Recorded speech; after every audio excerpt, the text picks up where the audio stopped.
Assalamualaikum warahmatullahi wabarakatuh. Perkenalkan, nama saya Fahmi Aryoga, NPM 2052022, mahasiswa program Magister Hukum Universitas Internasional Batam, tahun akademik 2020-2021. Pada kesempatan ini saya ingin menyampaikan makalah dalam bentuk video dengan tema Telaahan Sosiologi Hukum terhadap fenomena tindak pidana penyeludupan di wilayah hukum Kantor Direktorat Jenderal Bea dan Cukai atau DJBC khusus Kepulauan Riau. Adapun makalah ini saya buat untuk memenuhi persyaratan mata kuliah Sosiologi Hukum pengganti ujian akhir semester pada tahun ini dengan sistem daring yang berlaku di Universitas Internasional Batam. Baik, saya akan langsung kepada materi yang ingin saya sampaikan. Terdiri dari bab pertama adalah pendahuluan, bab kedua rumusan masalah, bab ketiga tujuan dan kegunaan penelitian, bab 4 tinjauan pustaka, bab 5 adalah metode penulisan, bab 6 hasil penelitian, dan bab 7 adalah kesimpulan dan saran. Bab 1 pendahuluan.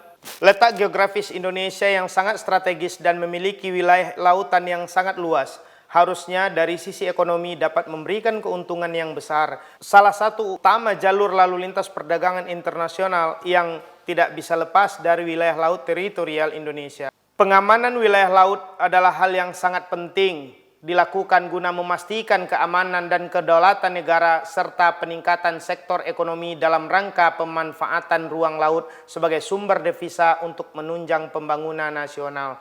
Tingginya tingkat persaingan dan mobilitas barang antar negara adalah hal yang tidak bisa dielakkan dalam era globalisasi. Upaya menanggulangi persoalan di bidang perekonomian, khususnya perdagangan antar batas wilayah negara dengan diberlakukannya Undang-Undang Nomor 10 Tahun 95 tentang Kepabeanan. Untuk menjawab tantangan global dan menyesuaikan perkembangan zaman, Undang-Undang Nomor 10 Tahun 95 tentang Kepabeanan telah diubah dengan Undang-Undang Nomor 17 Tahun 2006. Hukum sebagai sistem nilai tentu saja harus tetap relevan dalam proses pembaharuan masyarakat. Sebagaimana pandangan dari aliran sejarah hukum von Saffigny yang menegaskan bahwa hukum harus sesuai dengan jiwa bangsa. Kantor Wilayah Direktorat Jenderal Bea dan Cukai DJBC khusus Kepulauan Riau memiliki wilayah hukum yang sangat luas, yakni seluruh wilayah Provinsi Kepulauan Riau. Dari sisi geografis, Kantor Wilayah Direktorat Jenderal Bea dan Cukai khusus Kepulauan Riau mempunyai peran dan kedudukan yang strategis sebagai wilayah hukum. Sebab wilayah hukumnya meliputi perairan Selat Malaka, jalur perdagangan paling sibuk di dunia. Hal ini selain bernilai positif dan memiliki keunggulan, tetapi juga memiliki potensi yang tinggi dan rawan terhadap tindak kejahatan, khususnya tindak pidana penyeludupan, baik dalam kegiatan impor maupun kegiatan ekspor. Oleh sebab itu, Kantor Wilayah DJBC Kepulauan Riau memiliki tugas dan tanggung jawab yang lebih berat dibandingkan daerah-daerah lainnya, mengingat luasan wilayah dan tingginya aktivitas ekspor impor ilegal. Berdasarkan uraian di atas, penulis sangat tertarik untuk melakukan penelitian pendekatan multidisipliner guna melihat persoalan terkait tindak pidana penyeludupan di wilayah DJBC Kepulauan Riau ini. Rumusan masalah. Berdasarkan uraian di atas, selanjutnya saya akan menyampaikan rumusan masalah. Setidaknya ada dua yang menjadi fokus. Yang pertama adalah apa faktor penyebab tindak pidana penyeludupan di wilayah kerja Kantor Wilayah Direktorat Jenderal Bea dan Cukai khusus Kepulauan Riau. Rumusan masalah yang kedua adalah bagaimana implikasi tindak pidana penyeludupan di wilayah kerja Kantor Wilayah Direktorat Jenderal Bea dan Cukai khusus Kepulauan Riau. Adapun tujuan dari penelitian ini, berdasarkan uraian di atas, dapat kami ambil kesimpulan. Yang pertama, tujuan penelitian adalah untuk mengetahui faktor penyebab dari kejahatan tindak pidana penyeludupan di wilayah kerja Kantor Wilayah Direktorat Jenderal Bea dan Cukai khusus Kepulauan Riau. Tujuan penelitian yang kedua adalah untuk mengetahui implikasi tindak pidana penyeludupan di wilayah kerja Kantor Kepulauan Riau, di wilayah Direktorat Jenderal Bea dan Cukai khusus Kepulauan Riau. Adapun terkait kegunaan penelitian, Kegunaan penelitian secara teoritis sebagai bahan informasi di bidang ilmu hukum, khususnya dalam ranah tindak pidana penyeludupan, mengetahui bagaimana gambaran kasus penyeludupan yang marak terjadi di wilayah kantor wilayah Bea dan Cukai Kepulauan Riau. Kegunaan secara praktis bagi penulis sendiri untuk bisa menyelesaikan tugas ujian akhir semester mata kuliah Sosiologi Hukum pada program Magister Hukum Universitas Internasional Batam. Yang kedua, bagi dunia akademis dapat menyumbangkan pemikiran dan memberi kontribusi bagi ilmu pengetahuan dan pada umumnya dan ilmu hukum secara khusus. Bagi aparat penegak hukum serta masyarakat luas dapat memberikan tambahan pengetahuan terkait penegakan hukum tindak pidana penyeludupan di wilayah hukum kantor wilayah Bea dan Cukai Kepulauan Riau. Tinjauan pustaka. Pada bab 4 ini tentang tinjauan pustaka, yang pertama pengertian kejahatan atau tindak pidana penyeludupan. Pengertian kejahatan atau tindak pidana penyeludupan menurut R. Susilo adalah memberikan pengertian kejahatan secara yuridis dan sosiologis. Kejahatan yuridis adalah suatu perbuatan atau tingkah laku yang bertentangan dengan undang-undang. Sementara secara sosiologis, kejahatan adalah perbuatan yang selain merugikan si penderita juga merugikan masyarakat, yaitu hilangnya keseimbangan, ketentraman, dan ketertiban.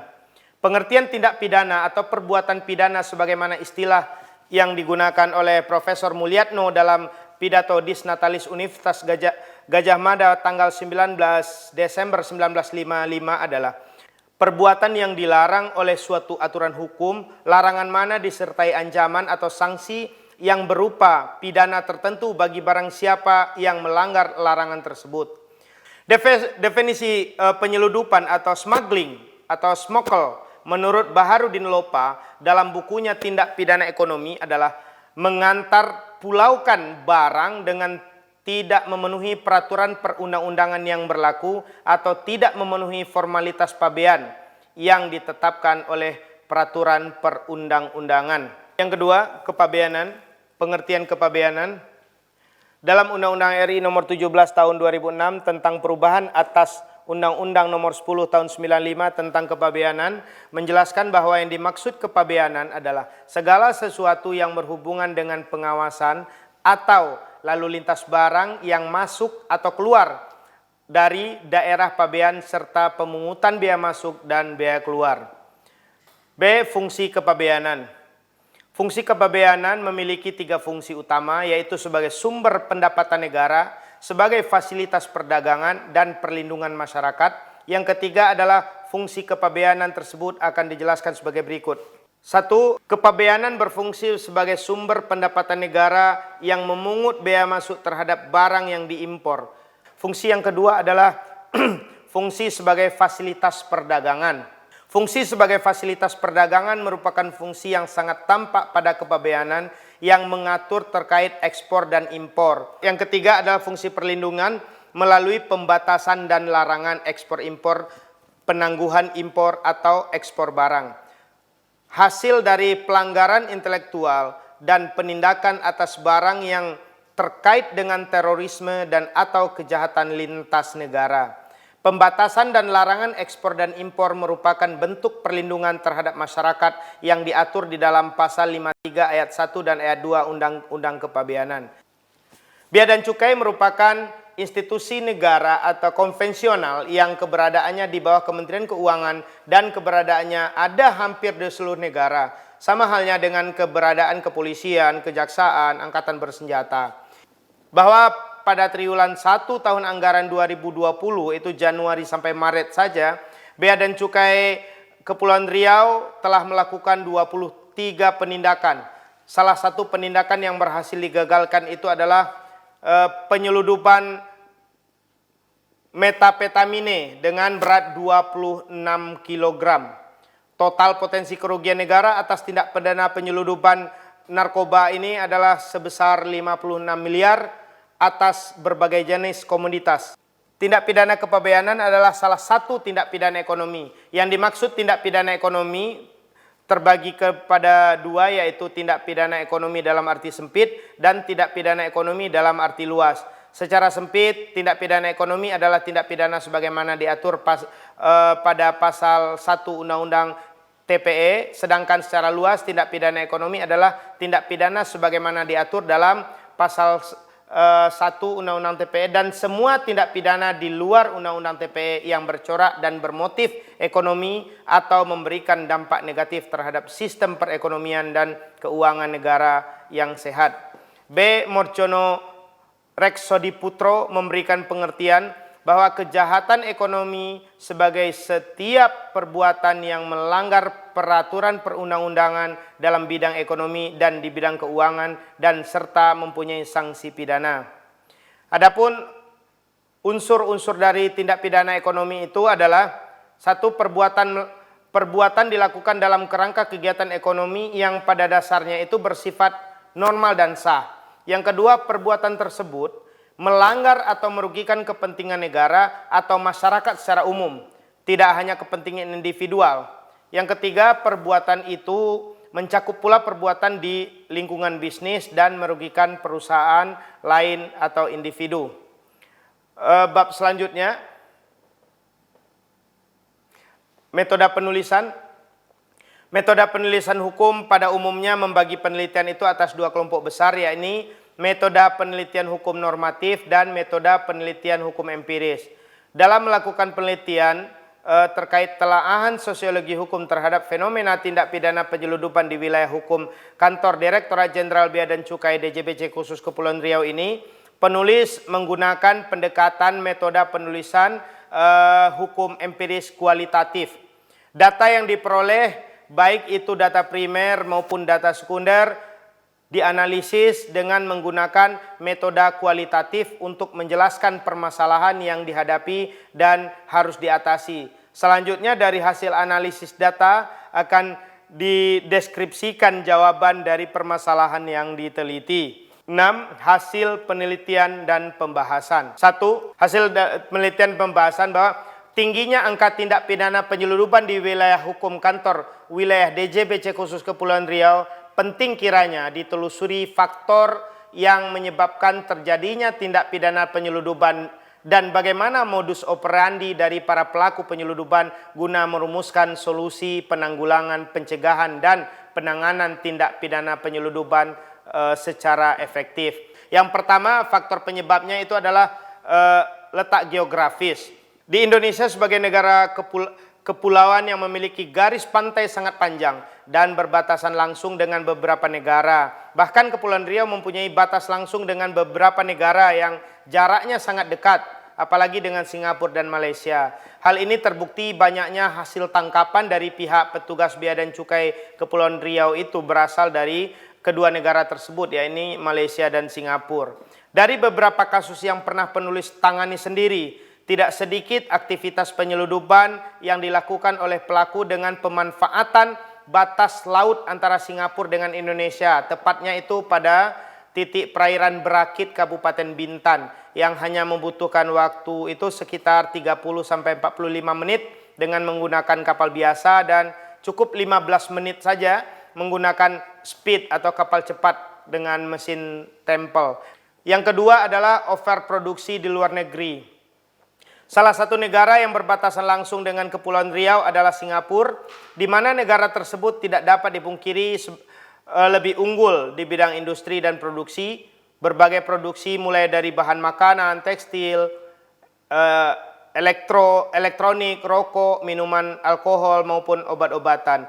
Sebagai negara industri yang maju di ASEAN, tentu Singapura membutuhkan negara lain untuk menyalurkan hasil produksinya. Yang ketiga adalah disparitas harga dan tarif impor. Tarif impor yang tinggi. Salah satu faktor yang membuat tindak pidana penyeludupan susah untuk dikendalikan adanya disparitas harga antar dalam negeri dengan harga-harga pasar negara tetangga. Di tengah lesunya perekonomian Indonesia yang berakibat pada pelemahan daya beli masyarakat mengakibatkan banyak pihak memanfaatkan kesempatan tersebut guna memenuhi tuntutan pasar dengan menghadirkan barang-barang dengan harga terjangkau. Yang keempat adalah kesenjangan ekonomi. dan sulitnya lapangan pekerjaan. Kelesuan perekonomian di Indonesia khususnya di Kepulauan Riau dengan banyaknya perusahaan yang menarik diri dari Batam, Karimun dan Bintan mengakibatkan tidak sedikit pabrik dan usaha yang tutup. Dengan tutupnya perusahaan menambah angka pengangguran semakin tinggi dan kesulitan hidup masyarakat semakin meningkat. Persoalan sulitnya lapangan pekerjaan dan tuntutan hidup mengakibatkan masyarakat mencari jalan pintas untuk memenuhi kebutuhan hidup mereka. Hal ini terbukti dengan berbagai kasus penyeludupan yang pernah penulis temui sendiri. Ada banyak ABK atau anak buah kapal yang dulunya itu adalah karyawan pabrik di Muka Kuning, karyawan pabrik yang bekerja di kawasan industri perkapalan Tanjung Uncang, bahkan memilih ikut menjadi ABK di kapal-kapal yang tidak terdaftar di data Dinas Perhubungan dan KSOP. Yang kelima adalah budaya hukum dan kesadaran masyarakat. Terkait dengan budaya di tengah masyarakat, khususnya masyarakat Kepulauan Riau, dikaitkan dengan fenomena tingginya angka penyeludupan, hal ini tidak bisa dilepaskan dari sejarah kehidupan ekonomi masyarakat Kepulauan Riau dalam mencari sumber bahan kebutuhan pokok. Karena semenjak zaman kerajaan, zaman awal kemerdekaan sampai tahun 80-an, sudah menjadi rutinitas bagi hampir seluruh masyarakat Kepri secara turun-temurun melakukan transaksi jual beli berbagai kebutuhan pokok mereka itu ke Singapura dan Malaysia melalui pelabuhan-pelabuhan tradisional dan pelabuhan pribadi yang sampai hari ini masih aktif digunakan oleh masyarakat pesisir. Hal ini diperkuat dengan hubungan kebudayaan dan keturunan antara masyarakat Kepulauan Riau dengan Malaysia dan Singapura adalah bangsa yang berasal dari satu rumpun, yaitu rumpun Melayu. Sehingga faktor sejarah, hubungan kekerabatan dan budaya ini hampir sampai hari ini masih berjalan dengan baik. Yang keenam adalah moralitas dan komitmen petugas. Realitas penegakan hukum di Indonesia masih sering tercemar oleh ulah oknum nakal yang sering bermain dan bertindak di luar aturan sehingga melanggar hukum. Tidak sedikit pemberitaan miring terkait keterlibatan aparat dalam tindak pidana penyeludupan. Seperti yang dilansir oleh inews.id pada 25 Juni 2020 bahwa adanya oknum Bea dan Cukai yang menyalahgunakan kewenangan sebagai otoritas fiskal dalam importasi tekstil. Dalam kasus tersebut, Kejaksaan Agung telah menetapkan 5 orang pegawai Direktorat Bea dan Cukai dalam kasus importasi tekstil ilegal yang masuk melalui Batam. Profesor Sajipto Raharjo pernah menyampaikan bahwa pengadilan dewasa ini tidak lagi sebagai tempat yang mampu menyuguhkan keadilan substansial kepada masyarakat pencari keadilan. Biarpun pengadilan mempunyai posisi sebagai rumah keadilan atau House of Justice. Pendapat Prof. Chip ini sejalan dengan Hans Kelsen yang mengatakan bahwasanya hukum hanya akan dianggap hukum apabila di dalamnya terkandung unsur keadilan dan aspek moralitas.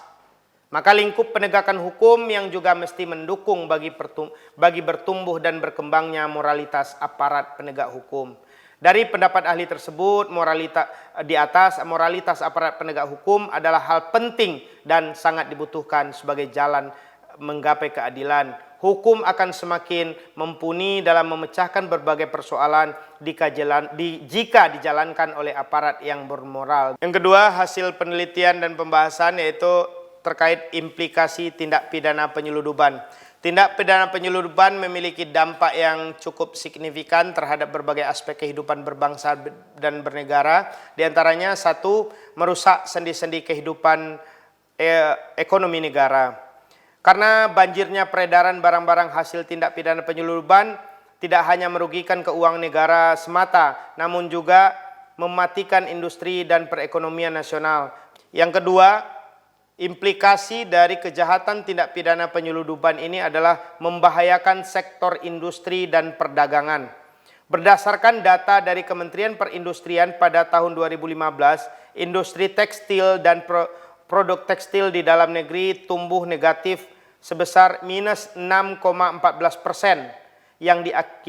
Hal ini diakibatkan banyaknya pakaian bekas yang masuk ke Indonesia melalui jalur ilegal. Masalah ini membuat pengusaha tekstil dalam negeri tertekan. Bahkan pengurus nasional API Ade Sudrajat pernah mengungkapkan bahwa pangsa pasar tekstil di dalam negeri menurun drastis semenjak masuknya produk impor secara ilegal.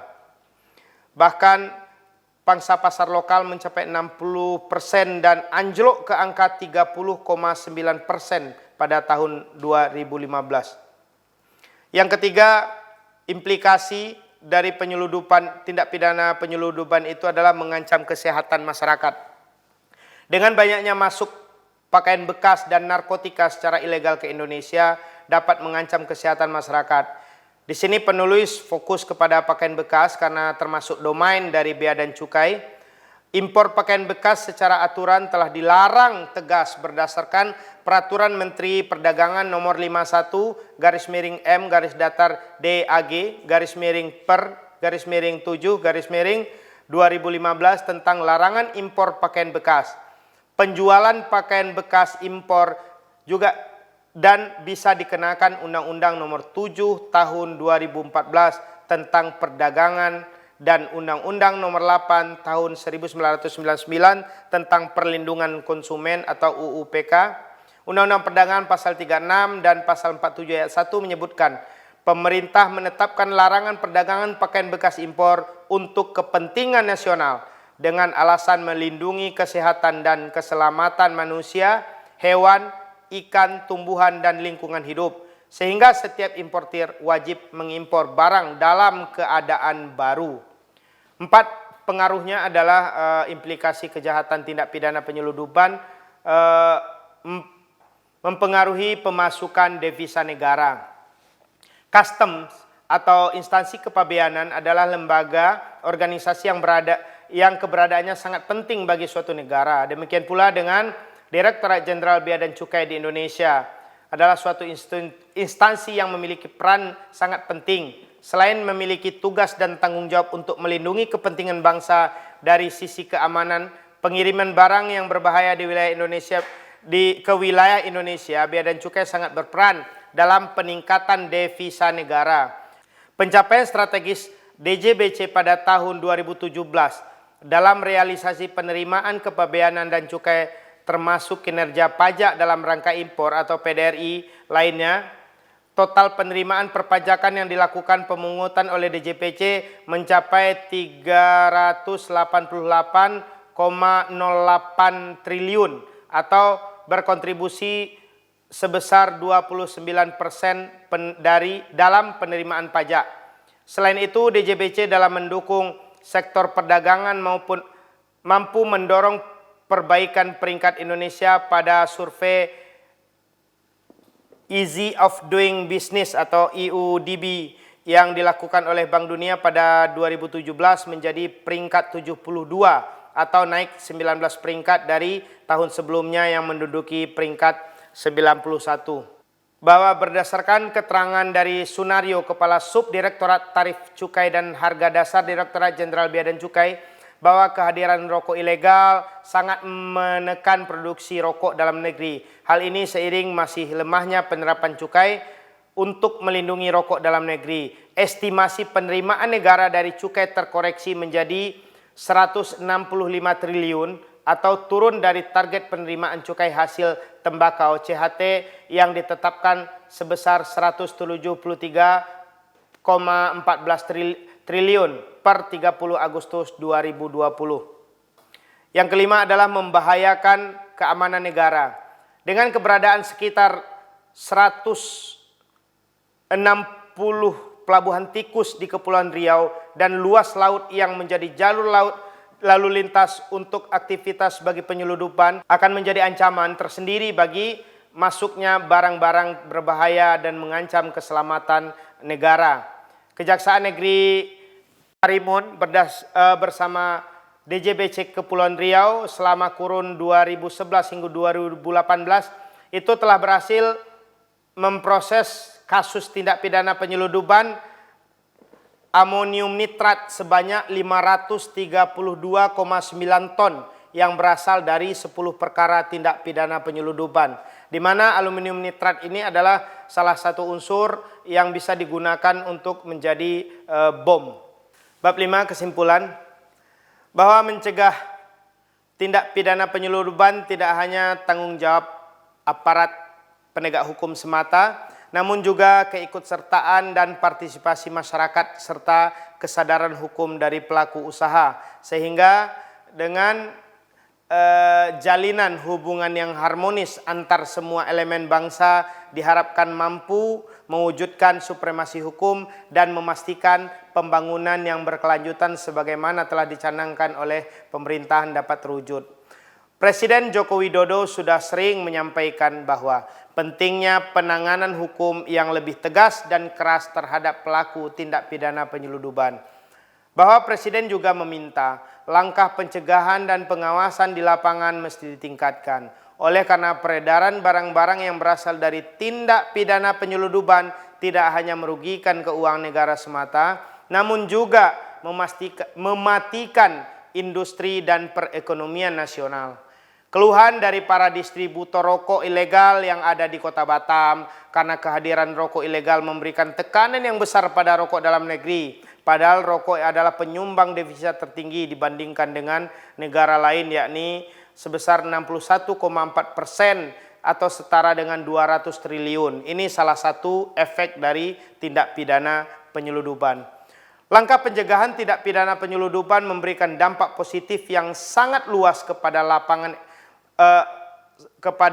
lapangan ekonomi dan industri dalam negeri. Di antaranya bisa menyumbangkan penerimaan secara optimal, penerimaan bea masuk atau BM dan pajak dalam rangka impor, PDRI, mendorong serta melindungi tumbuh kembangnya industri dalam negeri, melindungi masyarakat dari bahaya dan dampak kesehatan akibat penyalahgunaan obat-obatan terlarang, mencegah risiko kerugian akibat virus dan penyakit yang dibawa oleh tumbuhan atau pakaian bekas, serta menjaga keamanan negara dari pengiriman senjata api dan bahkan obat-obatan berbahaya.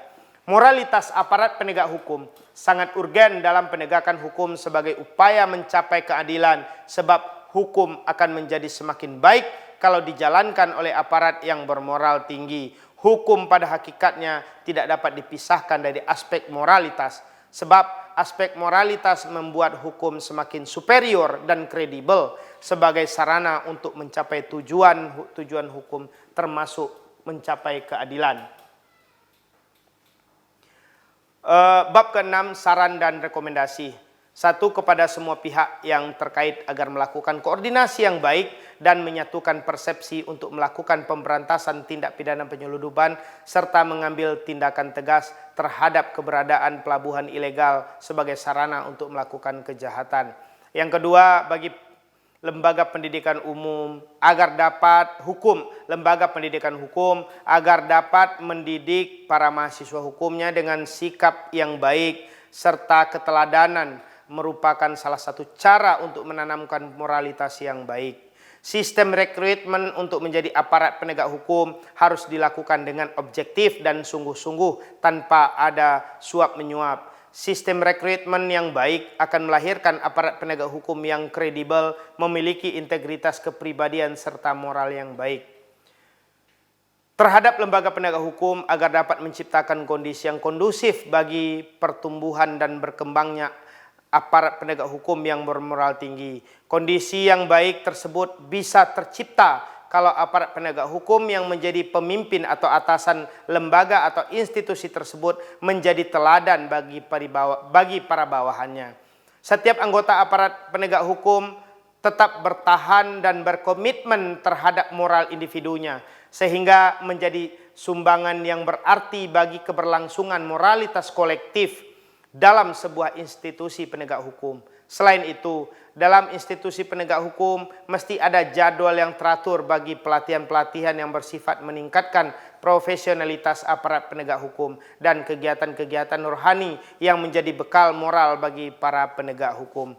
Demikianlah pemaparan singkat saya pada kesempatan ini. Mudah-mudahan apa yang saya sampaikan ini bermanfaat bagi diri saya sendiri, khususnya untuk pemenuhan kewajiban terhadap tugas yang diberikan oleh dosen pengampu mata kuliah Sosiologi Hukum dan juga kepada semua pihak yang mendengarkan. Tentu saja kritik dan saran sangat kami nantikan untuk perbaikan ke depan serta untuk kemajuan penegakan hukum kita. Demikian, Assalamualaikum warahmatullahi wabarakatuh.